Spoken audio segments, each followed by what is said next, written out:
विचार करतो, जागा असतो त्यावेळी आपल्याला त्याला अर्थ कळतो.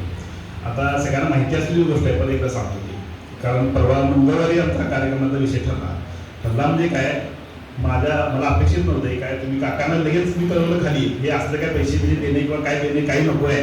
फक्त माझ्या मनात काय होतं, आपण सगळेजण एकत्र भेटावं, गप्पा माराव्या.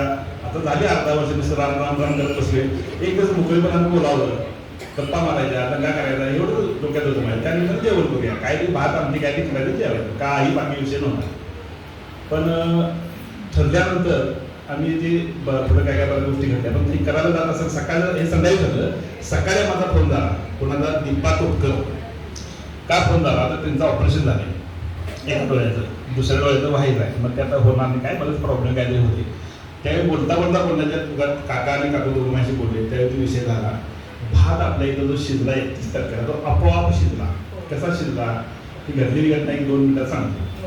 तांदूळ डाळ मिक्स करून 12 किलो पातेल्यात घालून ठेवले, त्याच्यावरती पाणी गरम ओतलं आणि वरती झाकून ठेवलं. गॅस लावायला जाताना फार दिवशी आवाज आला आणि गॅसची पाईप तुटली आणि गॅस बंद झाला. मानसी बाबांना आता टेन्शन आलं, काय करायचं. घाबरून तिनं मला फोन केला. मी लगेच आमच्या गॅस आलेली काय त्यांना फोन केला, म्हणजे असं झालं लगेच तिकडे मार्केटमध्ये यायला 10 मिनिटं लागतील, 15 मिनिटं तेवढा वेळ लागेल. आणि यायला साठी काय 20 मिनिटं लागली. 20 मिनिटांमध्ये आले, बघितलं, सगळं केलं, दुरुस्त केलं आणि गॅस लावणार बघता तर भात शिजलेला. पण आपण शिजलेलं बघितल्यानंतर ती लागली लढायला. अंजुताईंना बोलवलं, अंजुताई आल्या, त्याच्यावर डोळ्यात पाणी आलं. तर दोघी मला फोन केला आणि हा मोठा एवढा चमत्कार झाला सांगितलं. हे जरी असतं ते आत्ता पण मी सांगितल्यानंतर बऱ्याच मनात आलं असेल, उकळतं पाणी उठले भात शिजणारच.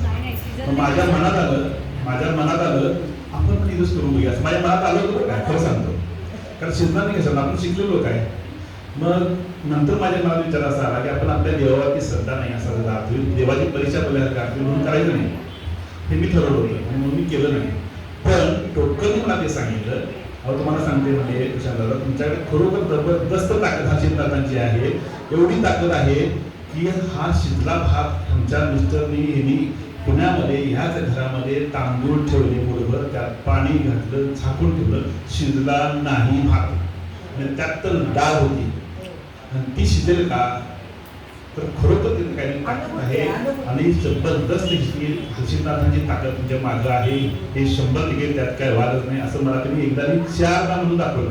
मी म्हणलं असं नाही, हे तुम्ही सगळी लोक येतात, रामनाम घेतात, एवढं जे प्रत्येक जण चांगल्या भावनेने येतात, इथं कुणी कुणाचं वाईट चिंतत नाही, प्रत्येकाला चांगलं होते. ह्या ज्या भावना आहेत ह्या प्रत्येकाच्या भावना प्रत्येकाच्या पाठीमागे असतात आणि त्यामुळेच हे सगळं होते. म्हणजे ह्यात माझं काही नाही, तुम्हाला फक्त हर्षिनाथ असेल, राम महाराजांचं पण आहे. आणि माझं खरोखर तुम्हाला सांगतो, माझी परिस्थिती सुरुवातीपासून जर विचार करत आलो आजपर्यंत, तर प्रत्येक पावली कोण मला महाराज भेटत आले. आता ते हर्षिनाथांची कृपा म्हणूनच प्रत्येक कोण भेटत आले आणि राम महाराज भेटल्यानंतर मला पूर्ण वेगळ्या मार्गाला मी लागलो.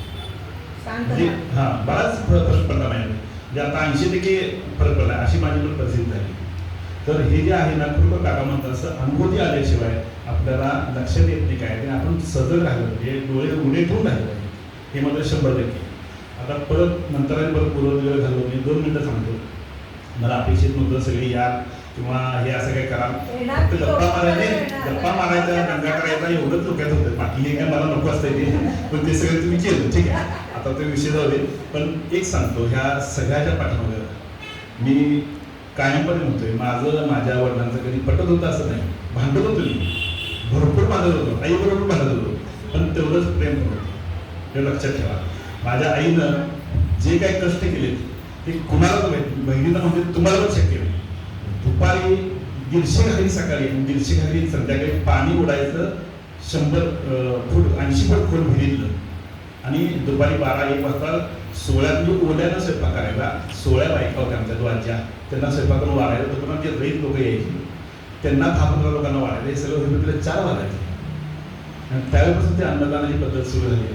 पोट भर खाऊन जायची माणसं ती, आणि एवढं सगळं केल्यामुळं ही पुण्याही त्यांची माझ्या मान आहे, दुसरं काही नाही आहे, हे स्पष्ट मला सांगतो. आणि मी जे सांगतो काही असतं, प्रत्येक आई बाप अशा असतात, जरी किती शिवाय दिलं तर आई बापाचं आपल्याला असं असते. तर मी ते पोरांना सांगते, मला त्यावेळी कळालं नाही, पण आज मी तुम्हाला सांगतो, पण लक्षात त्यावेळी तुम्ही बाप व्हा त्यावेळी करणार. मी खरोखर मानत होतो, म्हणजे कुठं का कोणाला मानून नाही त्यांनी जे आहे करायला उभं आहे. म्हणजे बऱ्याच वेळा माझ्या वडिलांचं आईचं भांडण व्हायचं, पण शेवटी 7-8 वर्ष सगळा व्यवहार मी बघायला लागलो. वडील काय बघत नव्हते, पण पाठीमागे होती म्हणजे फार मोठी हे होती ती. आता वडील गेल्या क्षणी जी पोकळी निर्माण झाली, आज सुद्धा किती एकदा मला असं आपोआपच माझ्या डोळ्यात पाणी येते, आठवण येते. आता आज फादर डे वगैरे मला ते काय तसं पटत नाही, आज आहे माहीत पण नव्हतं, पण सारखी मला बाबांची आठवण येत होती.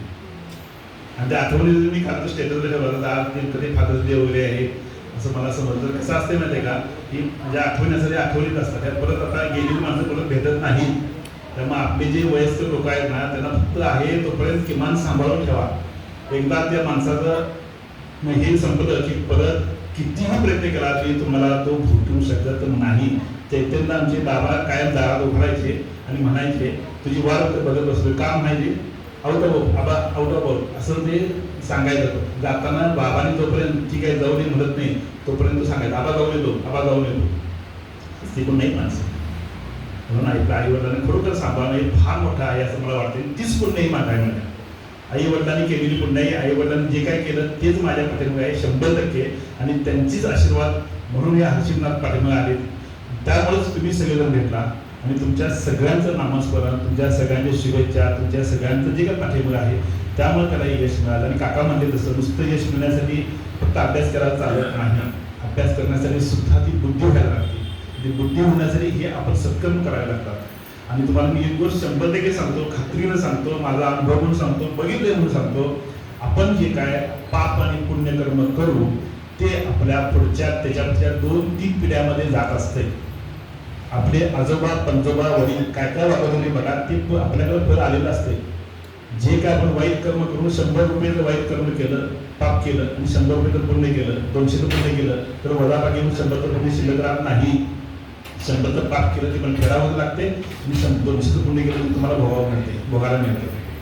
त्यामुळे आपण शक्यतो जास्तीत जास्त पुण्यकर्म करावे, दुसऱ्यांना अन्नदान करावं आणि अशाच पद्धतीनं सगळ्यांनी कायमपणे एकमेकांच्या पाठीशी राहून प्रत्येकाला आशीर्वाद द्यावे की सगळ्यांची मुलं बाळं सगळ्यांचं उत्तम कल्याण व्हावं. एवढ्याच शुभेच्छा सगळ्यांना देतो. आणि सगळ्यांचे धन्यवाद म्हणत नाही मी, कारण आपण एक परिवार म्हणतो. एक परिवारामध्ये धन्यवाद म्हणायचे नसतात, धन्यवाद म्हणत नाही, पण आला 100% मला बरं वाटलं. आपण संध्याकाळी 4 वाजेपर्यंत थांबू, जेवण करू, मस्त मजा करू. आजचा दिवस उपाध्यक्षासारखा 16 वर्षाची मुलगी आहे अशी दंगा करत बसल्या आणि आज आजचा दिवस एन्जॉय करू. आता माईक घ्या काढून.